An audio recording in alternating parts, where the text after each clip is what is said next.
Well, the beat goes on. And the knowledge of the beat go on, the beat gets worse and worse by the day. Uh, these people who just cannot stand the fact that people like myself that are fans of Caitlin Clark, or as they like to call us, stans.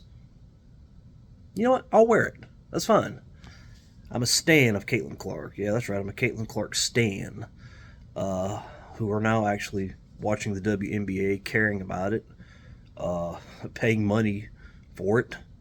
Uh, they can't get out of their own way, and got a new face in the a new contender has entered the match, and an old one has talking again. I'll get to her in a second, but as it turns out, something that I learned less than 12 hours ago, and I had no idea this person was until last night, around probably 10 or 10:30. I worked the closing shift. I got out of work finally about 9:30 p.m.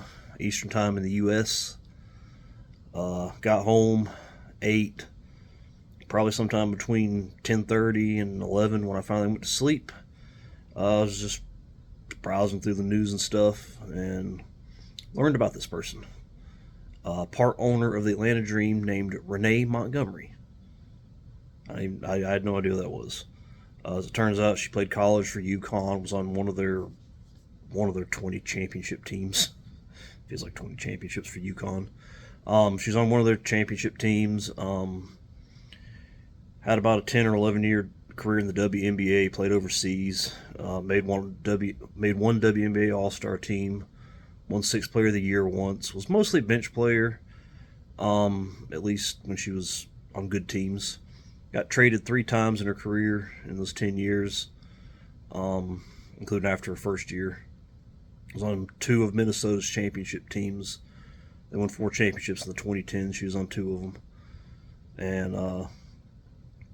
And she went to the Atlanta Dream, played out the last part of her career, and now is a part owner. So she is an owner of the Atlanta Dream WNBA franchise. I think she's the vice president as well. I think that's her official title, part owner, vice president. Um, she had a lot to say. She's one of those. She's definitely one of those activists. She in 2020 when the WNBA had their bubble. Remember that? Yeah, neither does anybody else. When they had their bubble, she sat out that season in protest of police brutality. Yeah, you showed them, and then announced her retirement the next year. So I'm not saying that she would absolutely have never in a million years not gone into the bubble and played had she not was she not on the verge of retirement. But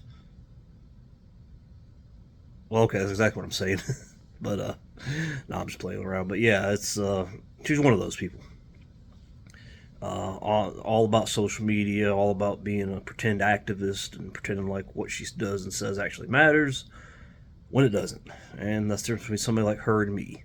I understand that what I say has no real impact, whereas what she says has no real impact. She just doesn't realize it. Um, so she has a podcast. I guess everybody's got a podcast except for me. I guess I'll be on my next step if this doesn't bear any fruit financially. No, I'm kidding. I love doing this, but she went on her podcast, and they can't call out Caitlin because she never does anything or says anything. Uh, just brings people to the league, but I mean they have to go after somebody. They want to keep it as their little league, uh, staying afloat on the handouts and being able to do whatever they want with no consequence. So they have to call us Caitlin Clark stands. Um, she went on this long rambling rant about it's okay to be a hater in this way, but when it comes to this or this or this, and she brought up all these the stuff they're doing with AI now, making nude photos like it used to be called Photoshop. I remember shortly after 9/11, I was a senior in high school. This is the fall of 2001. Coming across a website where they had even back then had managed to put Osama bin Laden's head on another man who was in a picture engaging in an illicit act with another man. Uh, it's nothing new. I remember in high school, I graduated in 2002, um, coming across a website where they would put Mariah Carey's head on top of a female nude model. Um, so this is, I'm not excusing it. Disclaimer: I'm not saying that that was ever cool or that it's cool now, but stuff like this has been going on forever. Gosh, when I was in middle school in the '90s, I remember people would like draw stick figures, and of like two stick figures engaging in an illicit act with each other, and they'd put my name pointing to one of them and my friend's name pointing to the other. You know, I'm not saying, again, it's not cool, but it's part of it. It's part of life. Just be glad people care, and that's the thing. One of the things she says is, this is our league, talking about herself. No, it's the NBA's league. They're the ones footing the bill. Uh, 27 years, 27 seasons, averaging, according to NBA Commissioner Adam Silver, they average losing $10 million a year, which is ostensibly paid for by the NBA. So they've spent over $250 million keeping you guys afloat. So it's not your league. It's not your league because all Adam Silver, the WNBA is one stroke of the pen from Adam Silver away from not existing. As soon as he says no more subsidizing, no more handouts, the WNBA will fold, probably instantly. The owners, the people who are actually in charge of franchises like the Atlanta Dream, they're going to say, okay, we're fixing to lose our rear ends. I'm out. I'm cashing what I have out and pulling the copper wire out of the buildings and stuff like that. So, okay, not really, but But yeah, it's just like, this is our league. No, it's not. Your league is who foots the bill. And it's not the owner's league either.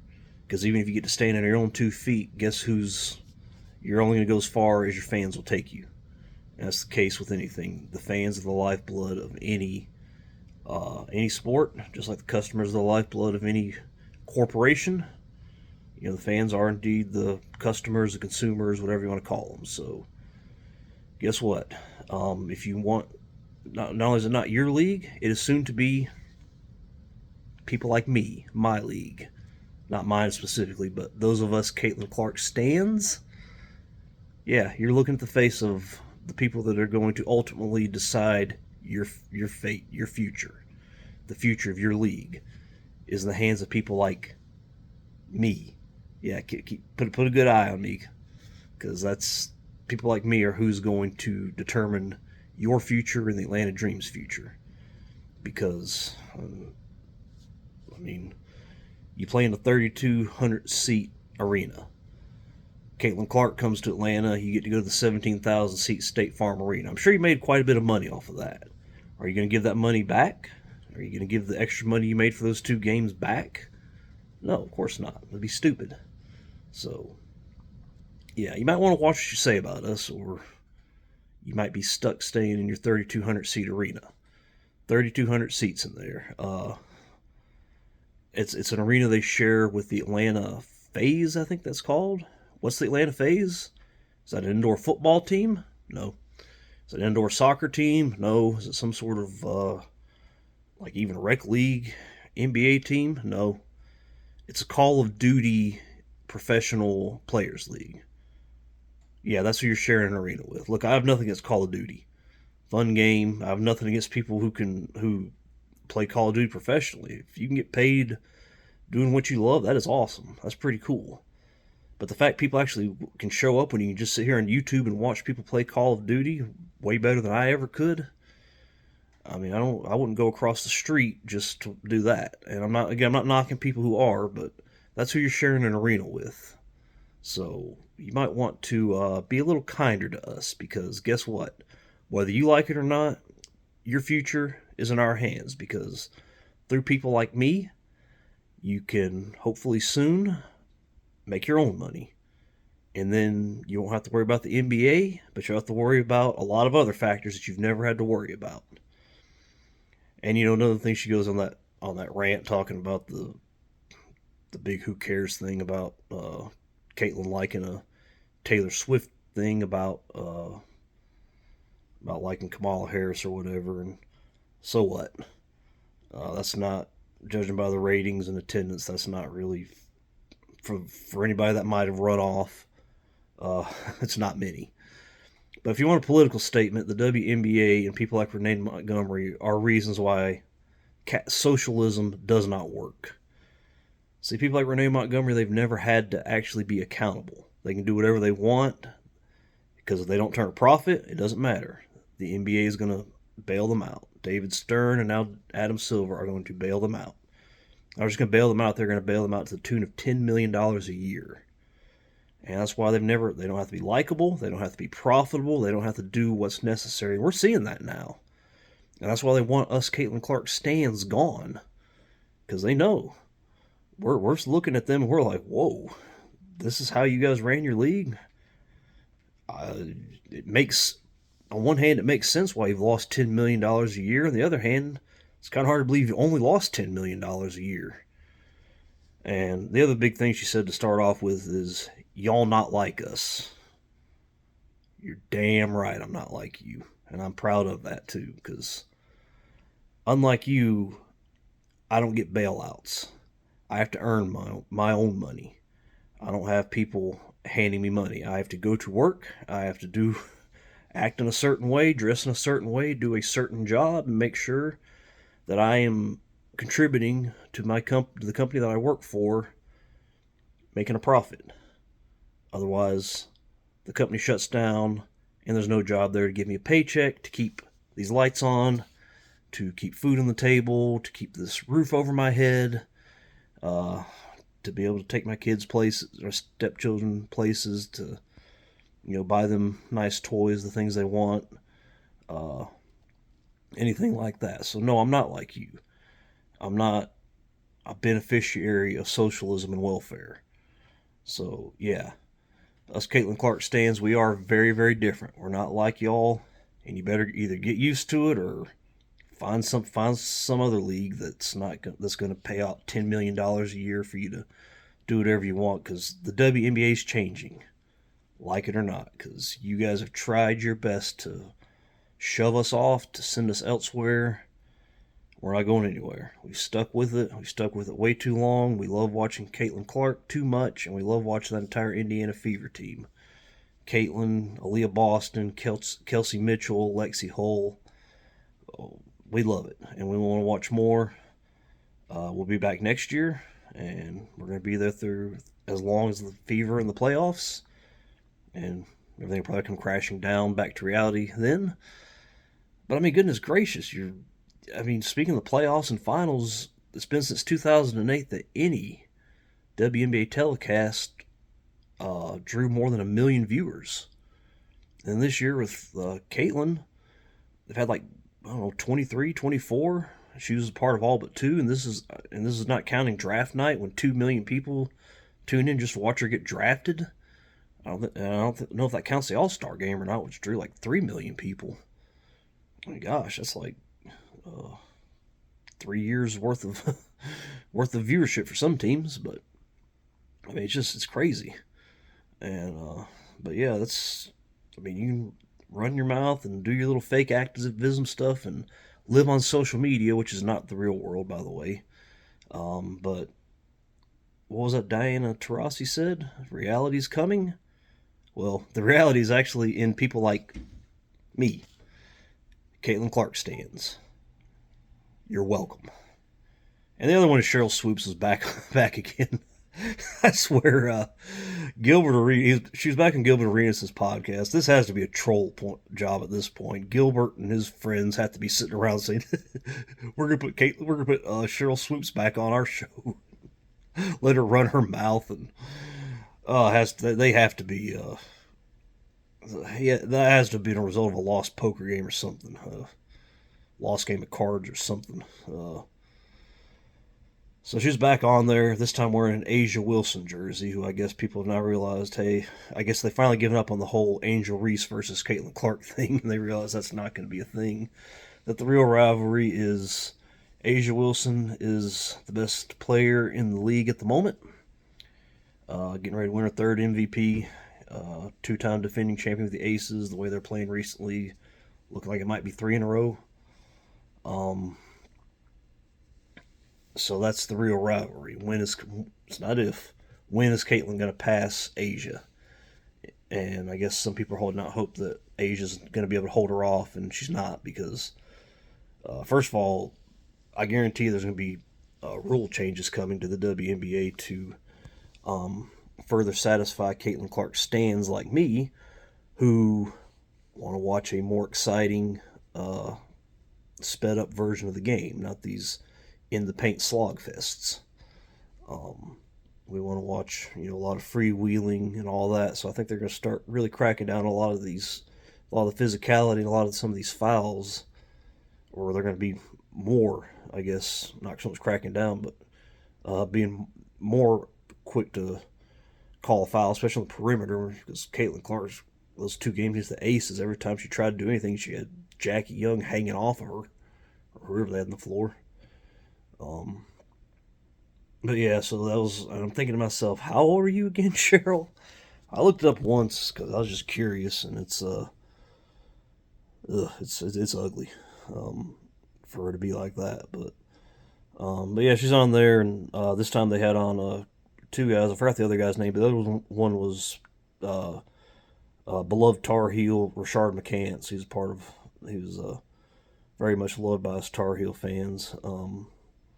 And this time they actually brought it to her and questioned her, and she didn't have much to say. She went on again praising the Fever, everybody except for Caitlyn, and then they asked, has Caitlyn been dominant this year? And she's like, well, I don't know if she's really dominant. I mean, she's only easily one of the two or three best players in the league. Her and Asia, Naphesia Collier on the Minnesota Lynx, who, by the way, is my personal pick for MVP, but that's neither here nor there. She's like, well, is she really dominant? Yes, Cheryl, she's dominant, okay?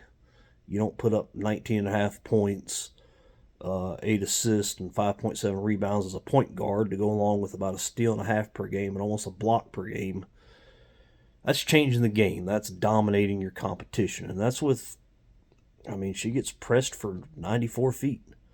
All year, since the moment she walked in the league, they've been pressing her full court, trying to get her off of her game. Has led to a lot of turnovers, but she still brought the Fever into the playoffs. They're going to have at least a 500 record. And even with, like I said, the Aces had people hanging off of her all night. And she still does it. So, yes, she is dominant. So just keep it up. Keep trying to send us Caitlin Clark stans away. And watch us as we keep coming back week after week and take over your league. The league that the NBA has allowed you to have and be and do whatever you want. And watch as they say, okay, enough's enough. You're going to stand on your own 2 feet now. Your days of having your little league is over. Best of luck. So, to the rest, anybody else watching this as a Caitlin Clark fan, keep it up. Keep watching her. Keep supporting her.